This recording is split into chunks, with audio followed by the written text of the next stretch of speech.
brought to you by Enhanced Property Appearance, Who get your crib painted? Enhanced Property, the best in the business, man. Alpha Roofing, Oh man, that roof too. I know your roof be leaking when it start raining outside.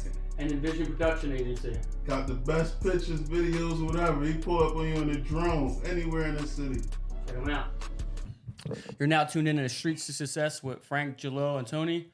Today we got a guest, very special friend of mine, my tattoo artist, a companion, and also an influence to me, actually.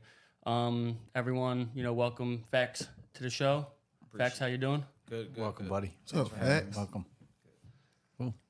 So we usually kick it off. Tell us a little bit about yourself, where you're at now, your upbringing, how it looked for you from, birth until like early teen years. And then, we can get on from there going forward. Yeah, so my mom was a single mom pretty much for the most part. My dad was there until probably about 6 years old. After that, it was just pretty much my mom raising us. We had a stepfather at the time. Rough childhood like anybody else coming from the hood. What hood are you from? North Philly. Or Philly? Yeah, like Burke's area, Cambria Street, 5th and Cambria, Burke's. The Bad Landz. Bad Landz, yeah. Okay. Yeah, then Your whole life, like born and raised in that area? for the most part, yeah. We moved to Bucks County from when I was about 7 years old till I would say like 13. Did you hit the lottery? That's a big move, man. Nah, not the lottery. No? Not. I got you. Yeah. Yeah, no, it's nice. Yeah, and then moved back down here. Ended up having my first kid at 16. Still with my wife, 25 years now. Nice. How was school? How were you in school and all? I was smart. Probably didn't take the right paths a lot of the times, but I was smart. I could pass any test that was given to me. Just didn't really care for school for real. How was it transitioning, like from North to Bucks County back to North? Like, It was a good transition because it got to teach me a different angle. So like I feel like people that come from our hood, we have a different outlook on things, especially when you start to see different things and what life really brings to you. So to be able to go on that side and see how the schools were, how how they was raised, the kids was raised, things like that. It made me look at life in a different way and understand that the hood is what we make it to be honest with you. If a lot of more people would have that the chance to be able to go out there and see the differences and understand that it's not a little cubicle or a couple blocks, which is what we grew up knowing, I feel like a lot more people could be more successful. Yeah. So it was just you growing up? You have brothers, sisters, siblings? Yeah, so I have from my mom and my dad, I have an older brother that passed away about 2 years ago, and then my little sister that works with me. Okay, 3 years? Yeah. I bet I can guess your favorite subject in school. What? Art. Oh yeah. I'd have to say art, right? Like, Yeah, art and math. oh, math too? Yeah, it was one of my favorite subjects for sure. Do you use math today during your job? Like, does that come into correlation? Measurement. So yeah, I believe math is something that we use that you should know in school. It's something that needs to be taught, maybe not to the degree that they teach it. Right. I feel like a lot of it is nonsense that people are not going to use. And of course, I feel like schools are kind of, not to put them down, but it's a setup to put you in a certain lifestyle. But it's not something that I'm big on. So. You know what I mean? The majority of people don't use algebra every day. Yeah, Like, right. it's like they teach you that in ninth Right. grade, 10th grade. Right. So, yeah. So where do we get to? About high school now? Where are we with Yeah, well, you moved back when you were 13, so you're 13? middle school, high school? Yeah. Did you go to high school? Yeah, I went to high school. Okay. Yeah, I went up to the 11th grade. I ended up still going back after like I said, my son was born when I was 16. He had a real rare heart disease when he was born. It was only one other person in the world that ever had that heart disease. So, Wow. the How- operation was done on him at 3 months, and then 6 months, and then after his first birthday. So it was 3 open heart surgeries. Is he okay? Yeah, thank God. Yep. Wow. So you were what are you in ninth grade, 10th grade at 16? Mm-hmm. And you were a dad. Right. Slinging that thing early, bro. Not supposed to be. Were you working too? Going to school, working? Were you hustling? What was the? Yeah. So after my son was born, it was more like, you know, you gotta figure it out. You're a man. So me and my wife kind of like slept on a right in Hunting Park on a tree for a couple days. I ended up, you know, going to a block, of course, figuring out, oh, there's a way to make money fast. I have to make it fast. So I ended up taking that route. Now, from the neighborhood you're from, how accessible is all that stuff for people that don't know, that aren't from Philadelphia, aren't from the hood? Like, how accessible is it to get into that lifestyle or get into those activities that can give you like immediate money? It's super accessible. Like a phone call away or a walk around the corner? Sometimes on the same corner you stand on. Yeah. Almost every other corner, every corner from block to block, from end to end. So, Is there different products, different drugs? Yep. yeah, for sure. Some of them have the same. It's open market like it is with any other business. So whatever you got, you go ahead and put it out there. So you're sleeping in the park now and you're talking to your wife. You make a decision or? Yeah, well, I mean, the decision was just I got to get somewhere for us to go. You know, you're pregnant. I got to figure this out. So, yeah, I ended up hustling. Like literally sleeping in the park? Yeah. Oh. Like living in the park. Right.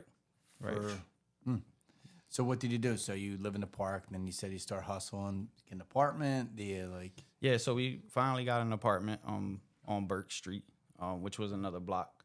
And then, you know, I went on hustling out there for a couple years and, you know, changed my life after that.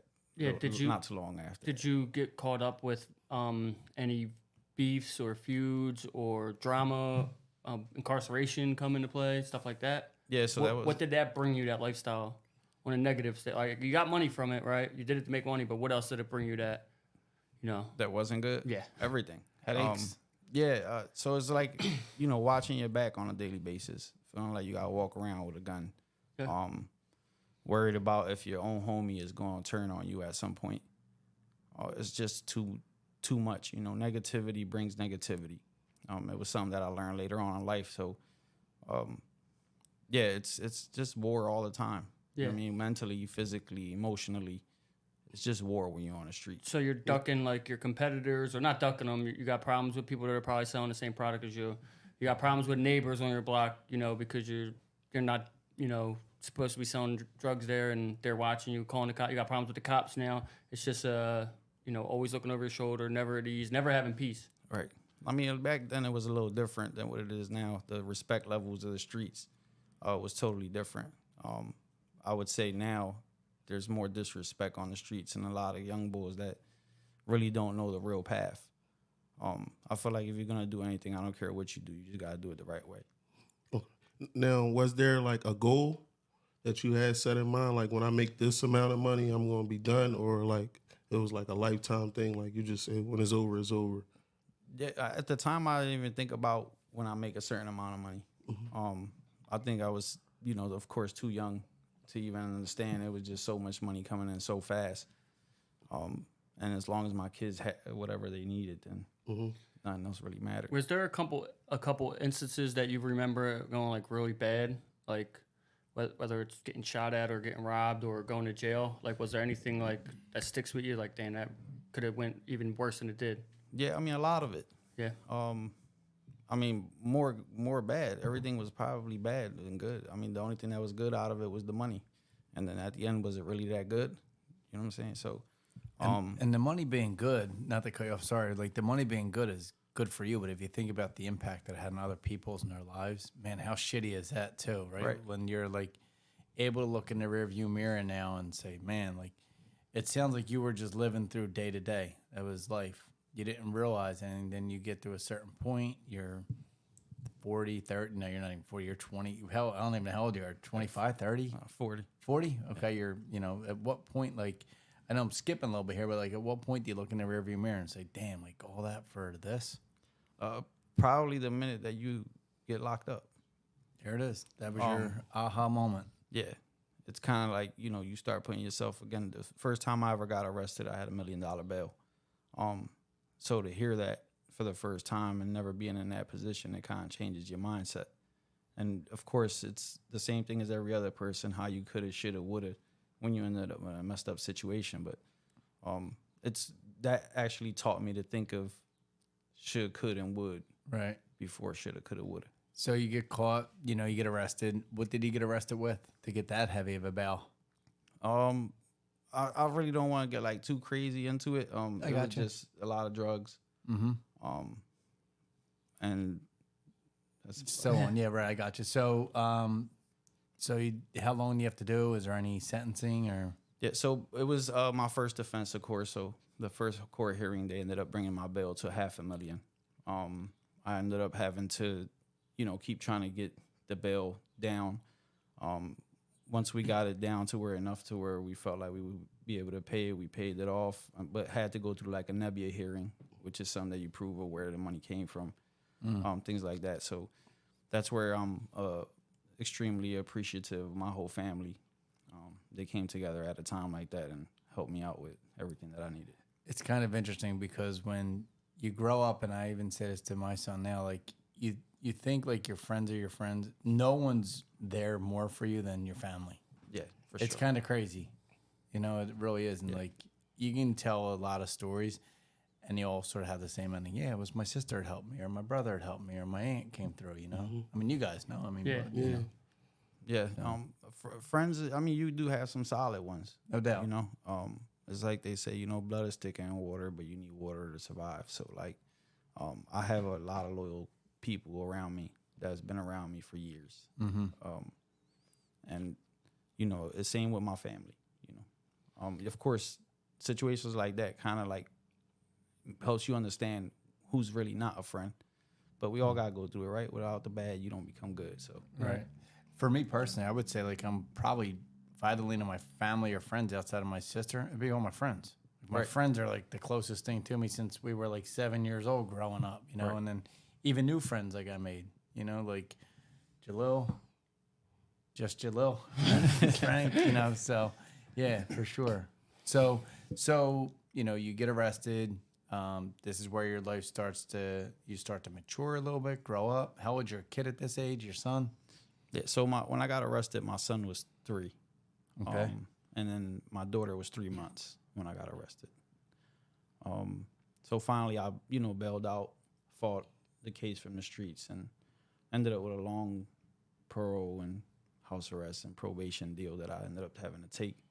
And then from there, my life changed pretty much. So what what were you doing for money now? Because now you don't want to go back to the same shit, because then you're going to be in the same predicament you were in. What did you start doing? To working a job or? Yeah. Just So one other quick question. I'm sorry. How long did you do in jail? We never so the jail it was only 3 months. Okay. I didn't do like a crazy amount of time, but in the county and I got you. D22 being 23-1. Yeah, That feels like I 10 was years. on D2 too. Yeah, so like, and again, it was like the first time I ever went through that experience. So usually these kids nowadays, they get arrested and they're out. The juvenile system is messed up. So they'll keep giving them breaks, but it's not really helping none of them. It's Right. not showing them that when you hit 18, it's kind of like setting them up, waiting for them to turn 18 so you could charge them as an adult, and then they can't, what people might think might not be able to be successful. Gotcha. Sorry, Frank. No, you're good. Yep. Yeah. Yeah. So what were you doing for money since you weren't in the streets no more? You weren't involved in those activities. What were you doing to bring income in now? So at the beginning, my wife had a job. Until I could get out, I started working at a bakery at one point. And then that kind of made me realize like I just can't work for no one. Yeah. Including all the other jobs I had prior to that. I mean, I've worked all my life in and out, but drug game pretty much was the longest term. Yeah. When you get out now, so you went in there, and I'm assuming for lack of a better term, you had like bad friends, so to speak. And I don't even know if they were bad; they were just kids from the neighborhood that sold drugs. Does that change?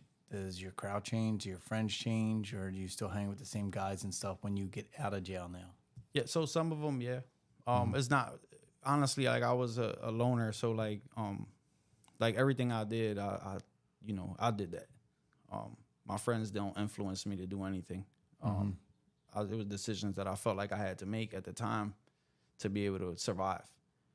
So it's either survive or die, and you know, as humans, we all do whatever we can to survive. Right. So you thought that was your best option at the time to do that stuff? I know this is piggybacking off of what you just said, but do you think you could do what you're doing now then, but I guess you didn't know better, or? Yeah, so the guidance was never there, you know? Like, again, if you walk out your house and every corner is a drug corner and you see someone with chains or jewelry, cars, nice cars and this and that, and you know that they run the block, we are attracted to that. Yeah. Right? So it's like, What's he doing? whether it's fame or the, you know, whatever he's wearing, whatever, that's what you're attracted to. So if we had a millionaire sitting on every corner that did it in a different way, then we'd have a whole bunch of millionaires and we wouldn't have a whole bunch of drug dealers. Yeah. So it was what you saw, what you knew, what you gravitated towards. Right. So, you know, you did the bakery, a couple other jobs. When did, you know, I want to do my own thing come into play? Just with doing the bakery. Yeah. Getting paid like nothing. But still getting up, and it was kind of like, oh, well, I'm doing you a favor because you on house arrest, and without me, you stuck. So. Yeah. Did you get free food at all or no? Yeah. Yeah. That was a good thing. There's some perks. And regardless, it was Good still, little, they hiring? What bakery was that? Bring me something back. So what were we gonna say? Sorry, we were just. Yeah, but no, I mean, it just teaches you, you know where you want to be at. Not everyone could be a boss. Not everyone is set to be a boss. They can be, but you know, the mental state doesn't. Some people are just complacent with what they got. Right. So how old were you when you start thinking like, I want to get into tattoos, I want to start tatting? Like, was there like something that just popped up, or you was like, I'm doing this when I was hustling, or? Yeah. So while I was on house arrest, I was getting tattooed. Okay. I had like a third generation cousin that was tattooing, and I would draw some of the stuff, and he'd be like, "Yo, you should just do it. You should try doing it." So I ended up doing that. I ended up putting the last money I had, ordering the tattoo equipment, and I was tattooing all my From the house? friends. Yep. On house arrest? Yep. Was it coming like clockwork? Like people were coming every day? Were you So- actually making pretty decent money off of it? So I started making money off of it when I started doing. At the time, it was like tattoo parties. So Okay. the whole time that I was on like house arrest and stuff like that, it was just doing it for fun. It had nothing to do with money, just to keep my mind distracted. Having people come over, you know, talk to them, and it didn't take off until after my whole case was done. Okay. When did you start taking it serious? Like when you started making money from it, because you said it was like a hobby at first, stay busy.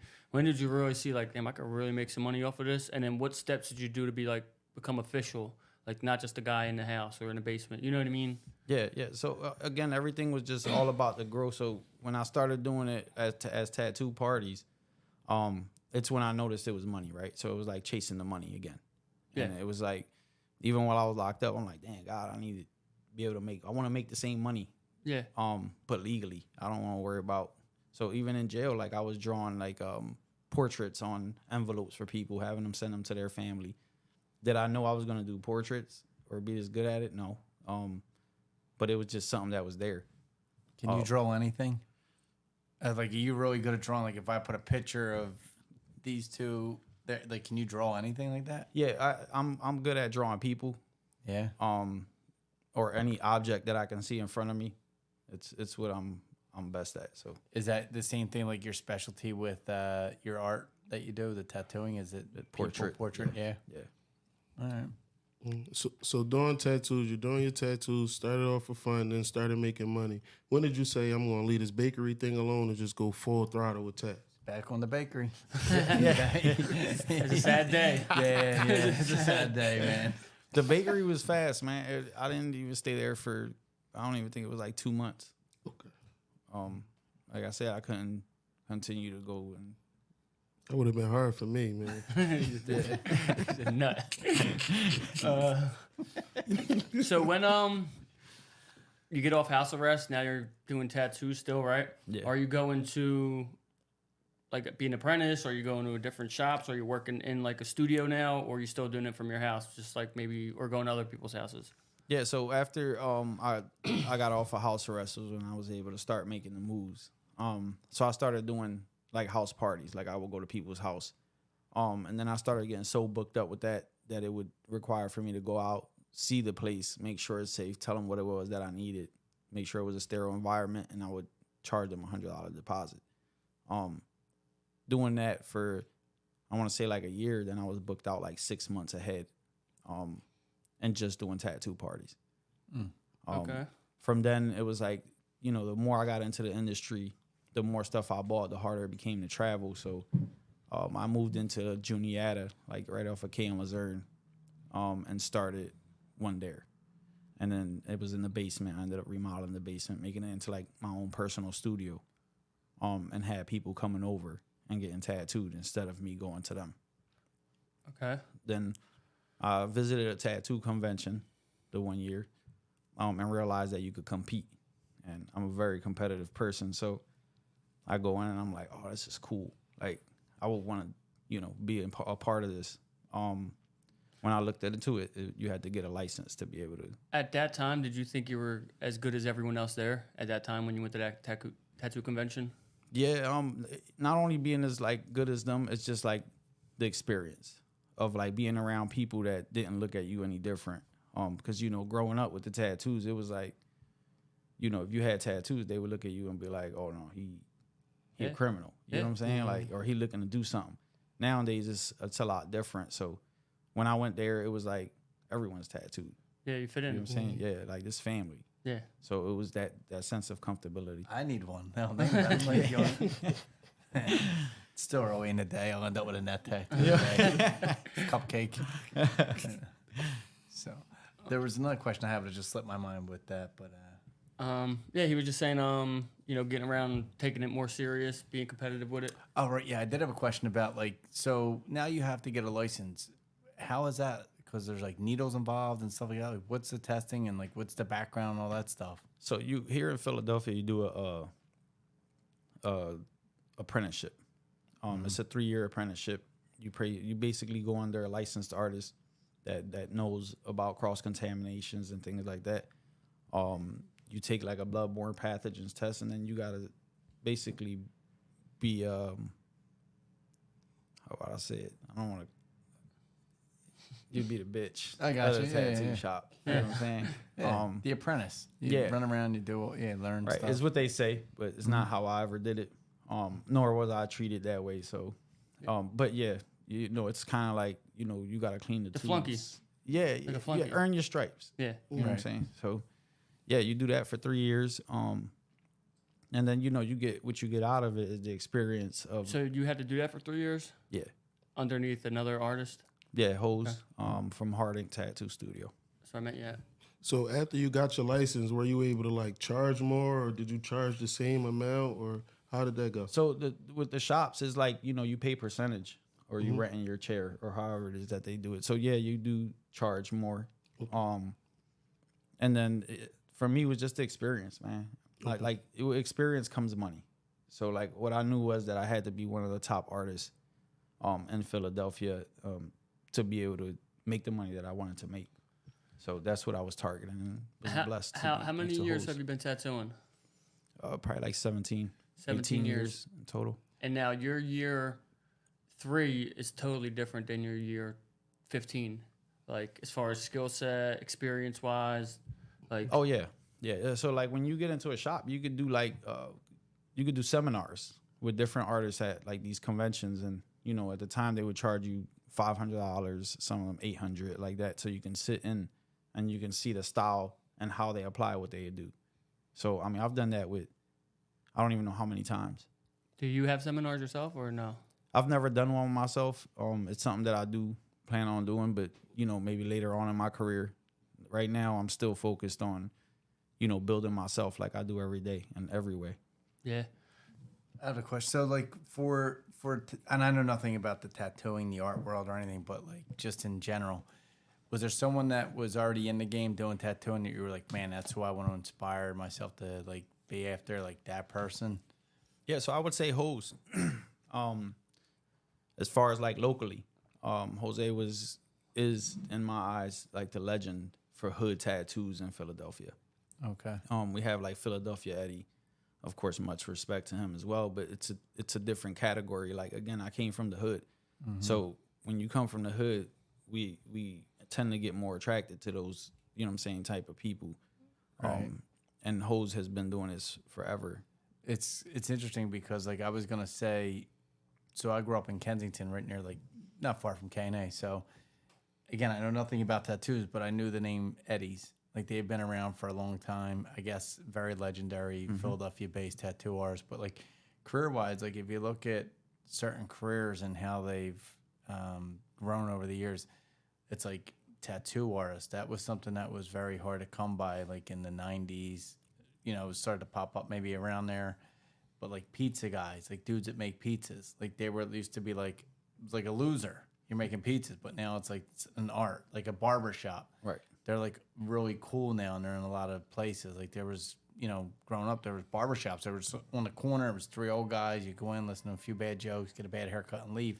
Now it's like a whole other industry. You know, you drive down Old City in Philadelphia, they're everywhere. So you're in that game, I guess, in that industry, I should say, that's sort of like really boomed, right? Yeah, for sure. I mean, it took off a lot. I think with every industry, there's like industry leaders though that like push the needle forward to like, you know, back in the day, if you get a tattoo, it would have been $50. I know with inflation and all, but that same tattoo is going to cost you $500 now.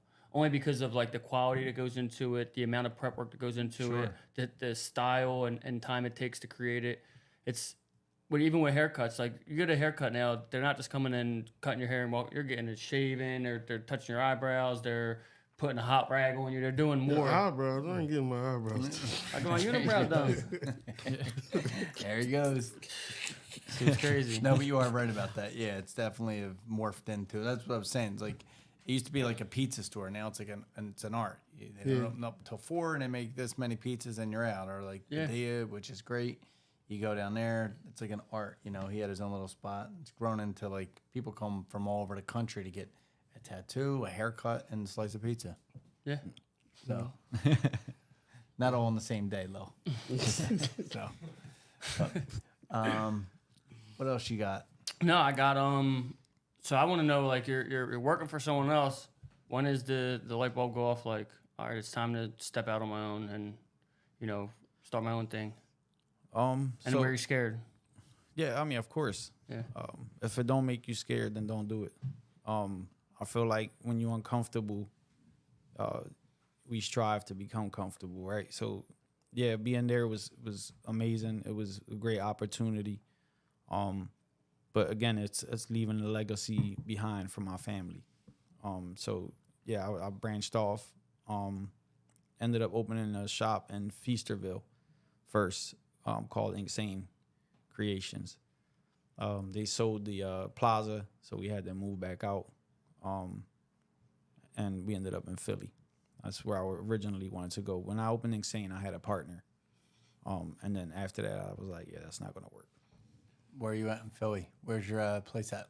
Right off of, it's known as like the Golden Block, right? 5th and Cambria, between Cambria and Somerset. Okay. Yeah, it's called Incadelphia. And you've been there for how long? So we were around the corner for 7 years. Now in July, we'll be 10 years open as Incadelphia in itself. Okay. So what does your business structure look like now? Like, as far as like you get in there, do you bring other artists in? Do you offer other services? Are you, you know, taking on apprentices yourself? Like, how does it look like now you're building your business? How does that look like from starting off with your chair by yourself, like this empty building? And then how'd you start filling it up with the camaraderie that you got going on now? Yeah, so from Insane, I ended up bringing 2 of the people with me. Okay. One of them was Ness. May he rest in peace. He just passed away like last weekend. Sorry to hear that. And then Brandon was our piercer at the time. So we ended up coming from Feasterville. They came down. So I started off with them too. Now, did you have the equipment already there for like chairs and lights, or is this stuff that you had to like tap into your savings to start doing? No, so I basically took everything from the old shop. Okay. I did have to renovate the place that I was renting completely. It was closed for 25 years before I even moved in there. So it took me going up to Feasterville, doing the tattoos, leaving early, coming down, and working on the other property until whatever time I. So you were grinding to get that open, Yeah, for sure. and you were just renting the place out. You weren't. It wasn't even your own No. property you bought. So did you ever think about like having other locations than just the one, or you just like we're just gonna focus on this forever? Or like, No, there's no limit to what we could do. Again, it's about building a team of people that want to be bosses. I don't want workers. I want to see everybody around me elevate. So on a regular basis, I'm trying to figure out what is it that they want to do. Is it a different city, state, country that they would like to move in, so that we can keep opening almost like a franchise. But the real next step is doing our own convention. Okay. How many artists do you have working under you now? Right now, it's 3 of us. It's my daughter, Pretty in Ink, Inkadelphia Christian, and Tattoo Lou. And then my sister is the piercer, Pierce Queen. And you have some back end support, office lady. It's like a real business now. It's not like you're tattooing in. It's like, someone calls in, you get a lead, they get on a schedule. It isn't just going to a house to tattoo anymore. Yeah, no. It's a lot easier thanks to Kat, our receptionist. She makes everything so much easier for all of us. There's nothing more important than giving somebody a quality tattoo, but it takes a quality client to be able to give that back. So it's better for them to come in and talk to us, and schedule and all that is done through Kat.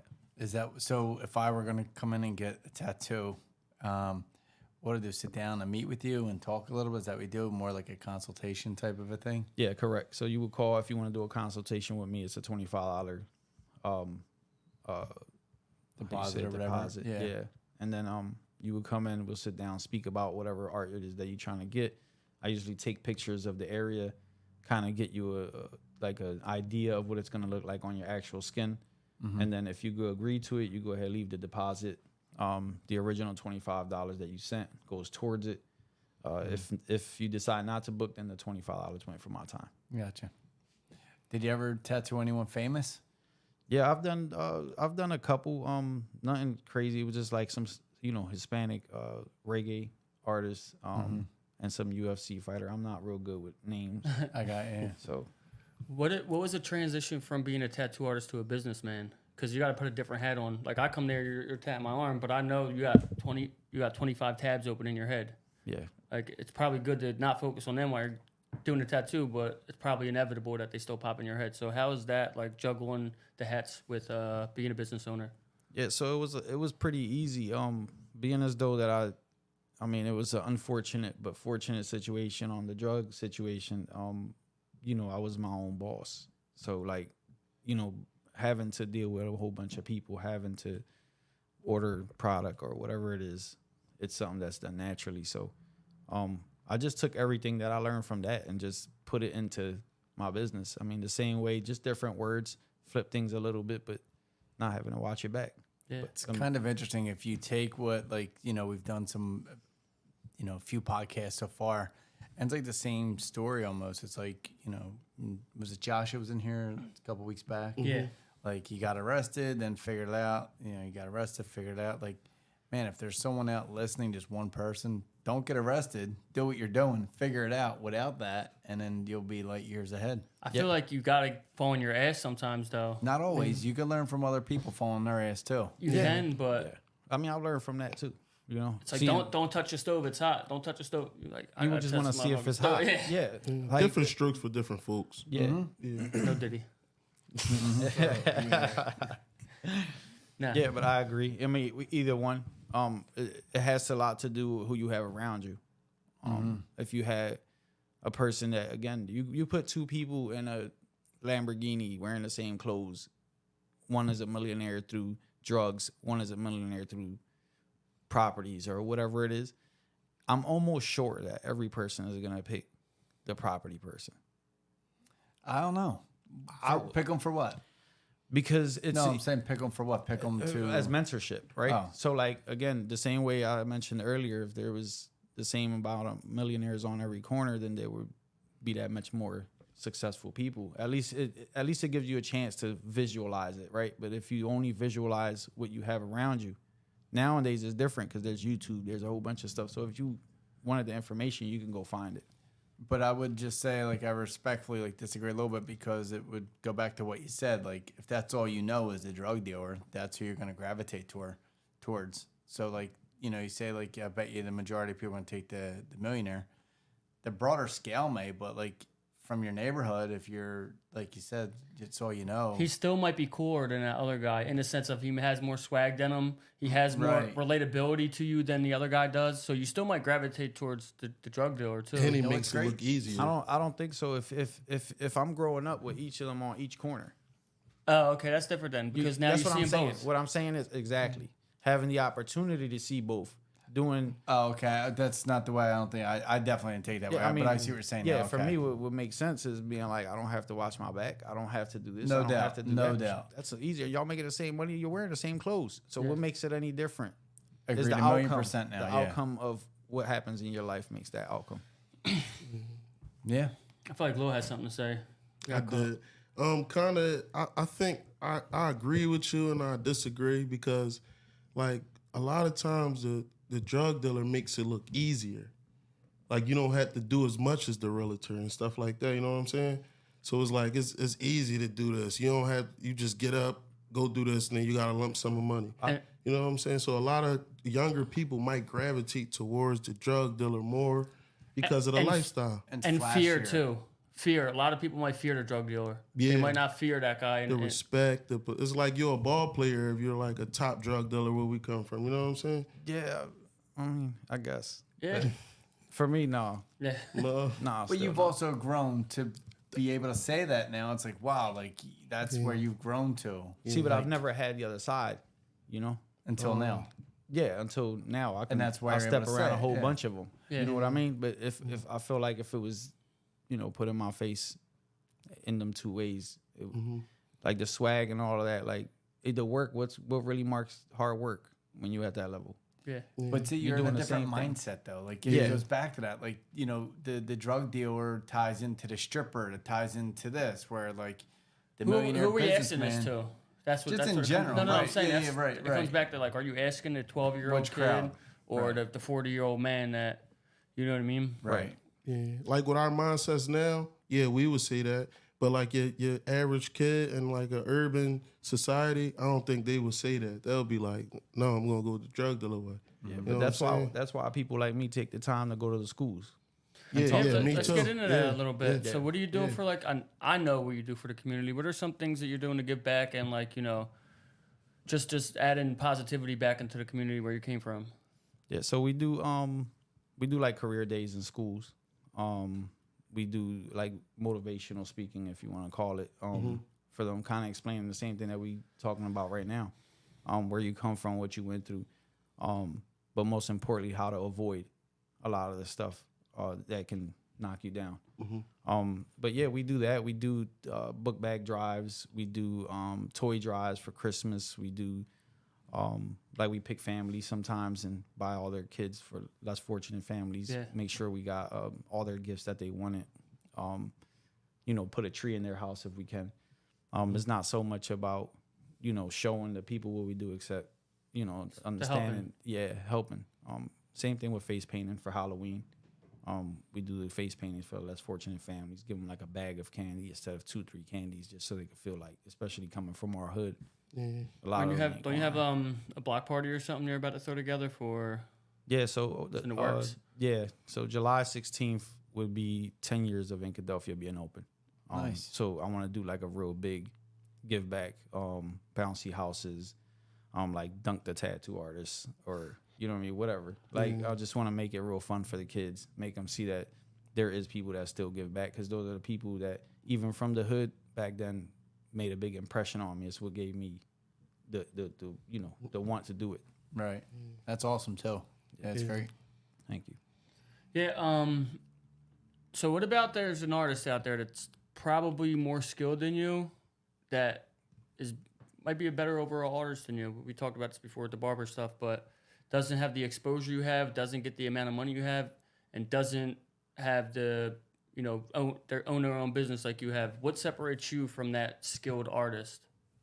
Like, what do you think? Like, someone that's listening right now that's like, I might be better than this guy, but I'm just not on his level. How would you advise them to get onto your level? just be the best person you could be every day. Like you got to compete with yourself. You can't really compete with other people because that can deter you. It could give you the strength you need, but it can also deter you as a person. So I just look at specifics. Like it could be an art style or a blend or again, somebody that does, buying properties, investors, and you just look at them and be like, how is he doing it? And then just follow the steps. So like, it's the same way I did my whole life. Looking at someone like you had mentioned earlier, it's like, if somebody did something wrong, can you catch it so that you don't do that mistake? So it's one of those things. I'm blessed to be able to be around a lot of people that I can get information from when I feel like I need it. Like when I see you, your posts on social media or I go to your shop, like you're growth minded for sure.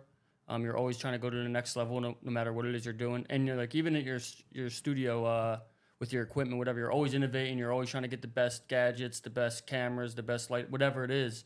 How important is that for not even like a tattoo artist, but like an individual of always trying to get better, like day in and day out? Like, what is the importance of that to you? It's extremely important to stay up with everything because if not, you get left behind. It's the same thing as like technology. If we were still just drawing on paper on a day-to-day basis, like you see how a lot of the freestyle artists aren't as promoted as much anymore, which they're great artists. It's just what we've come to. So you got to grow through everything. You got to make sure that you pushing yourself past your limits. Staying relevant every day. Yeah, staying relevant, staying up. Like social media, you had MySpace when I started. Yeah. But realistically, it was like you had to go out hand in hand and give out cards, right? So if that works, if it's not broke, don't fix it, kind of thing. So now we have social media, but how many people is out there actually putting them cards out anymore? They're not doing it. So you can go door to door, send people door to door to put your flyer on their door, so it's actually reaching their doorstep rather than reaching the people that you have on social media, which are the same ones looking at you every day. Yeah. You're not going to grow anymore just from that. It's funny how things change. I remember being a kid, and like what you're saying, I worked at a pizza place, and we handed out menus. We walked around the whole neighborhood and handed out a menu to every house. Nowadays, you pick up your phone, you go right, and boom, that's it. Google, you got to master Google now. Yeah. Google's crazy. So hashtags, all that also helps. But again, it's still reaching, for me, it's still reaching a lot of the same people, right? Like you do get other people to come in, but it's kind of like what we doing right now. Like that's how you get the people, is get your people to share your people. Yeah, networking, huge. Yeah. Networking's huge. So, excuse me. We know about you doing tattoos and all. What are some things like, some people listening can know a little bit more about you as far as like, I know you're doing training. I know you're involved in like the dog stuff and whatever else you got going on. What are some things outside of tattooing that you're doing? The boxing. I have a fighter, Leanna Cruz, a pro fighter now. I've been training my son since he was 8 years old. He's 16 now. We got him to be a number 2 in the country. Oh, wow. Congrats. Yeah, that's Thank awesome. you. Yeah, Leanna right now is 8-0. We just had our first fight together. This is something that you really love doing too? Yeah, fighting was something that I loved, whether it was street or whatever it was. And boxing, I loved my whole life. And tattooing, like I said, it ran kind of like picked me. I didn't pick tattooing. What was one of your favorite fighters growing up? I'm just curious. I would say, of course, Mike Tyson at the time. Yeah. When I was coming up, because he was so aggressive, and he sold the fight. He didn't care to watch his mouth. Yeah. He said how he felt, and I'm big on that. So, Who's going to win tonight? Danny Garcia? Danny. Ryan. Excuse me, Ryan Garcia. Excuse me, Ryan. Ryan Garcia. That's a tough pick. A cupcake.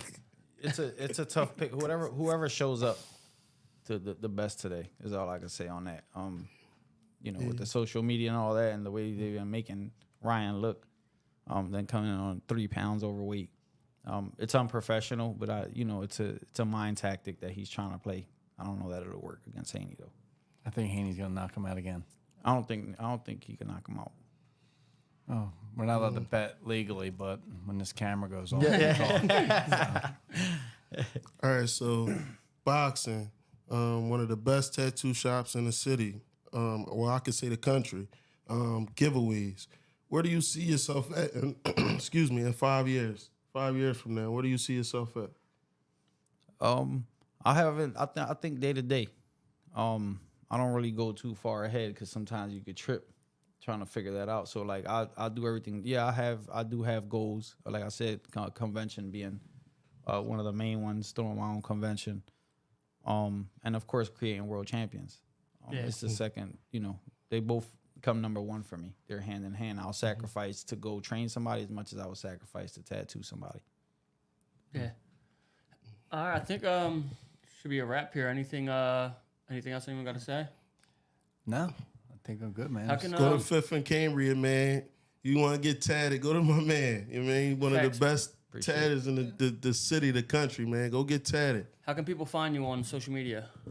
On Instagram, it's Fax, like FAX_tats, TATS. And on TikTok, it's Fax Tattoos. Okay, and how can they find your shop on Google and where you're located, phone number? Located at 2834 North 5th Street, in Philadelphia Tattoo Studio, Philadelphia, PA 19133. Phone number 215-644-8900. And we're going to drop his link under. Check out his page. Check out all his work that he did. He does a lot of work on me. Does a lot of work on a lot of people. What are some of your favorite tattoos to do? I know you're trying to get in, just do solely portraits. Yeah. Specialize in portraits. Yeah, realism is something that I take pride on. It has so much sentimental value behind it. It could be a person that passed, a person that you love, a pet that you love. So it has to be. I'm a very precise person. So since that's so intricate, it's what intrigues me to keep doing it. But he's also versatile because he did all type of stuff on me so far. So yeah, he's not limited to that. No Diddy. Yeah, this is a wrap, man. Thanks for coming here today. We appreciate you, man. Thanks for having me. Appreciate you guys. Thanks. It's a wrap.